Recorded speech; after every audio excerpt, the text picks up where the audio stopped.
नमस्कार दोस्तों, आप सुन रहे हैं पीके हॉरर। पिछले भाग में आपने देखा कि रमेशियो और उसके दोस्त उस भूतिया बूढ़े आदमी से किसी तरह बचकर खदान वाले रास्ते से निकलकर हाईवे तक पहुंच गए थे। लेकिन उन्हें यह नहीं पता था कि वह बूढ़ा आदमी उन्हें इतनी आसानी से जाने नहीं देगा। उस रात सब लोग अपने अपने घर चले गए, लेकिन आधी रात को रमेशियो के मोबाइल पर एक अजीब कॉल आया। जब उसने फोन उठाया तो दूसरी तरफ से बस एक ही आवाज आई, बेटा शॉर्टकट रास्ता भूल गए क्या? रमेशियो डर के मारे कांपने लगा।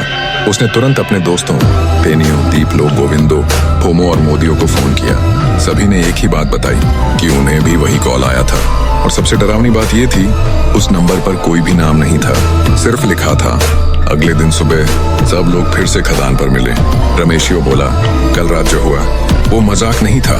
तभी गोविंदो ने खदान की तरफ इशारा किया और धीरे से बोला, कल रात मैंने उसे यहाँ भी देखा था। सब लोग डर गए, लेकिन तभी खदान के अंदर से अचानक किसी के चलने की आवाज आने लगी। ठक ठक ठक, मानो कोई पत्थरों पर धीरे धीरे चल रहा हो। सब लोग टॉर्च लेकर अंदर गए और जैसे ही रोशनी आगे बढ़ी, उनकी नजर जमीन पर पड़े। एक पुराने नंबर प्लेट पर पड़ी। उस पर लिखा था हर्ष 19T4071। रमेशियो के चेहरे का रंग उड़ गया, क्योंकि वो नंबर प्लेट उसी ट्रक की थी जिसके नीचे आकर वो बूढ़ा आदमी 20 साल पहले मर गया था। तभी अचानक खदान के अंदर तेज हवा चलने लगी और उसी अंधेरे में वही बूढ़ा आदमी फिर से दिखाई दिया। इस बार वो मुस्कुरा रहा था और धीरे धीरे बोला, और इसे कौन मदद, कल तुम बच गए, लेकिन आज तुम्हें मेरे साथ चलना होगा। इतना कहते ही खदान के अंदर सारे ट्रक अपने आप स्टार्ट होने लगे। ठहरो ठहरो ठहरो, और एक एक करके सब ट्रक उसी शॉर्टकट रास्ते की तरफ मुड़ने लगे। मोदियों ने तुरंत मोबाइल निकाला और जोर से हनुमान चालीसा चला दी।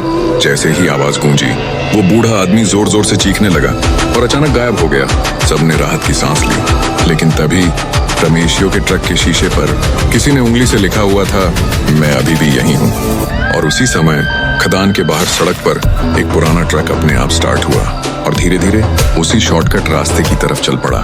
लेकिन सबसे डरावनी बात यह थी, उस ट्रक की ड्राइविंग सीट पर रमेशियो जैसा दिखने वाला कोई आदमी बैठा हुआ था।